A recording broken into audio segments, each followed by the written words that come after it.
Bismillahirrohmanirrohim. Assalamualaikum warahmatullahi wabarakatuh. Kembali lagi di channel Ibu Betri Indra Hapsari. Hari ini kita akan belajar bersama mengenai persamaan trigonometri matematika peminatan kelas 11 SMA. Ya, semoga kalian tetap dalam keadaan sehat ya. Jadi kita mulai saja. Sebelumnya kalian bisa siapkan alat tulisnya dan buku oret-oretan. Jadi nanti kita akan membahas soal-soal mengenai persamaan trigonometri bersama. Oke, untuk kompetensi dasarnya atau KD-nya, yang pertama menjelaskan dan menentukan penyelesaian persamaan trigonometri. Yang kedua, memodelkan dan menyelesaikan masalah yang berkaitan dengan persamaan trigonometri. Nah, untuk IPK-nya atau indikator pencapaian kompetensinya, yang pertama, menentukan himpunan penyelesaian persamaan trigonometri sederhana pada interval tertentu. Yang kedua, menyelesaikan masalah yang berkaitan dengan persamaan trigonometri sederhana pada interval tertentu.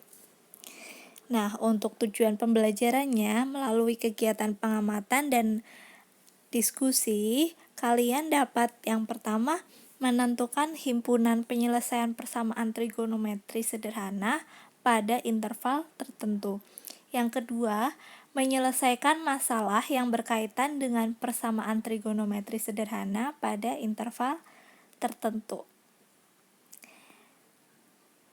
Nah, sebelum kita masuk ke materi inti, tahukah kamu manfaat persamaan trigonometri itu apa? Jika belum tahu, mari kita simak ilustrasi berikut. Jadi di sini ada gambar apa? Yang pertama ada laut, yaitu laut, kemudian di bawah laut itu apa? Jadi kedalaman laut ya. Nah, yang gambar kedua ada gambar AC. Oke, apa nih kaitannya manfaat persamaan trigonometri dengan AC ini? Lalu yang ketiga ada laut juga ya, gelombang air laut. Oke. Kemudian yang keempat apa itu? Ada gedung ya, gedung-gedung tinggi atau gedung pencakar langit. Oke, bisa kita simpulkan tidak? Jadi persamaan trigonometri ini banyak sekali digunakan dalam kehidupan sehari-hari, baik di bidang astronomi, farmasi, oceanografi, dan lain sebagainya. Jadi berikut ada beberapa aplikasi persamaan trigonometri yang tadi kita simak ilustrasinya. Yang pertama, mengukur kedalaman air laut. Ternyata bisa menggunakan persamaan trigonometri. Kemudian yang kedua, mengukur aliran listrik sebuah AC. Yang ketiga, menghitung tinggi gelombang air laut. Yang keempat, menghitung tinggi puncak, gedung pencakar langit maupun pepohonan. Nah, jadi banyak sekali ya manfaat persamaan trigonometri ini dalam kehidupan sehari-hari. Nah, untuk bahan apersepsi, masih ingatkah kalian dengan rasio trigonometri pada segitiga siku-siku atau sudut istimewa dan relasi trigonometri di berbagai kuadran? Jadi materi ini sudah kalian pelajari di kelas 10 matematika wajib. Jika kalian masih dikit-dikit lupa ya, bisa kita simak videonya. Nah, jadi untuk rasio trigonometri pada segitiga siku-siku, yaitu definisi sin, cos, tan. Ya, itu yang pokok terpenting ya. Jadi ada segitiga siku-siku dengan sisi A, B, dan C dengan sudut alfa. Maka sinus alfa adalah sisi di depan sudut alfa dibagi sisi miring. Jadi A per C. Kosinus alfa itu sisi samping dibagi sisi miring. Sisi samping B per C. Nah, misal kalian masih lupa-lupa, bisa kalian tonton lagi videonya yang rasio trigonometri pada segitiga siku-siku. Jadi ibu sudah membahas di situ lengkap, bisa kalian simak lagi. Kemudian untuk tangan itu sisi depan sudut alfa dibagi sisi samping A per B. Untuk kotangan itu kebalikannya tan. Jadi nanti tinggal dibalik aja, samping per depan. Kosekan ini kebalikannya apa? Kos ya. Jadi miring per samping. Kosekan ini kebalikannya sin. Jadi miring per depan. Begitu ya. Masih ingat kan? Oke, kita lanjut. Selanjutnya untuk rasio trigonometri pada sudut istimewa. Jadi sudut istimewa di sini hanya terbatas pada kuadran 1. Dari 0 derajat, 30 derajat, 45 derajat, 60 derajat, 90 derajat. Nah, ini sudut sin kostan harus di luar kepala ya. Jadi gampang sekali ngafalinnya dari 0 sampai 90 derajat. 0 setengah akar 2, setengah akar 3, 1. Cos. Dari yang ini tadi dibalik aja dari sin ke cos ya.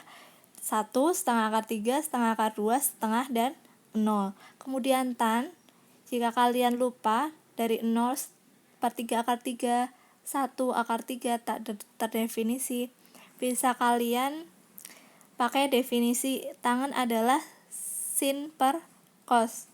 Jadi misal tan 30 derajat, artinya setengah dibagi setengah akar 3, nanti ketemunya per 3 akar 3. Begitu juga untuk tangan 90 derajat. Nah, ini banyak miskonsepsi ya di berbagai sumber. Biasanya ditulisnya tangan 90 derajat adalah tak terhingga atau lambangnya infinity ya. Nah, di sini bisa kita cek tangan 90 derajat artinya sin per cos kan. 1 per 0. Jadi 1 per 0 itu berapa? Tidak terdefinisi, jadi tidak ada yang memenuhi 1 per 0.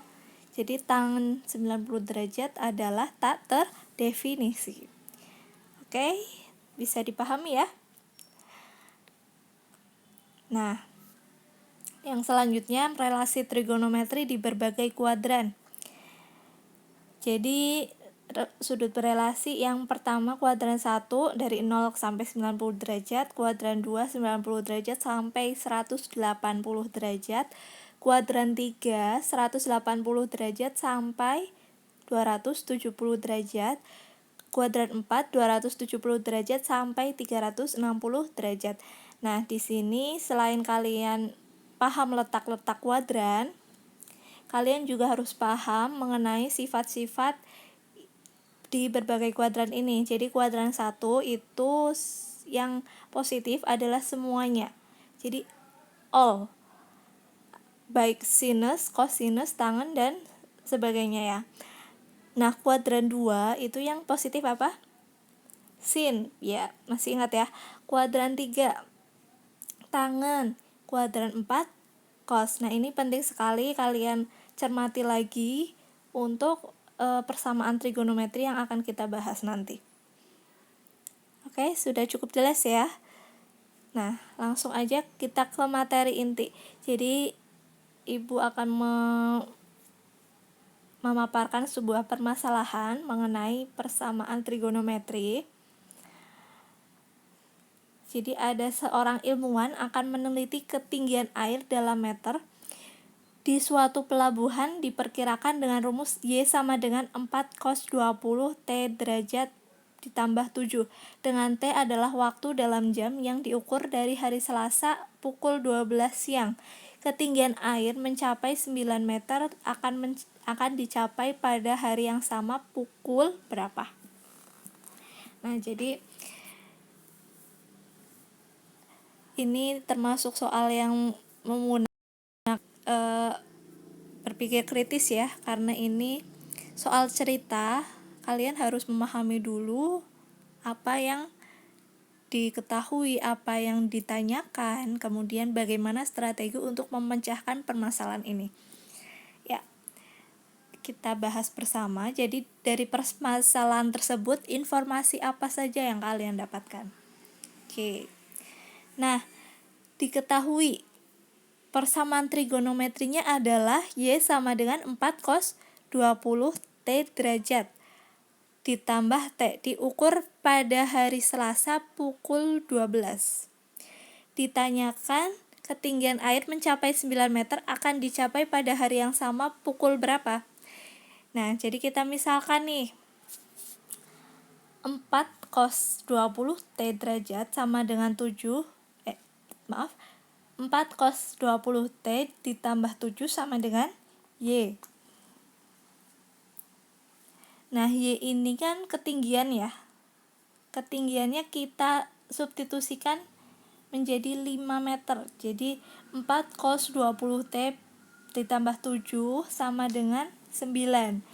Nah, ini 7-nya kedua ruas ditambah 7 dikurangi 7, jadi 4 cos 20 T sama dengan 2 karena 9 kurangi 7. Kemudian cos 20 T sama dengan 2/4 atau 1/2. Nah, cos yang nilainya adalah setengah itu cos 60.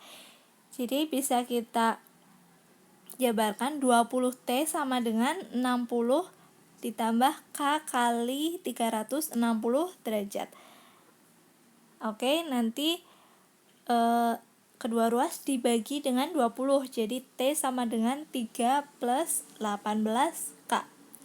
Nah, kita substitusikan K ini bilangan konstanta ya, konstanta dari 0, 1, dan seterusnya sampai memenuhi. Nah, K-nya 0, maka T-nya pasti 3 kan.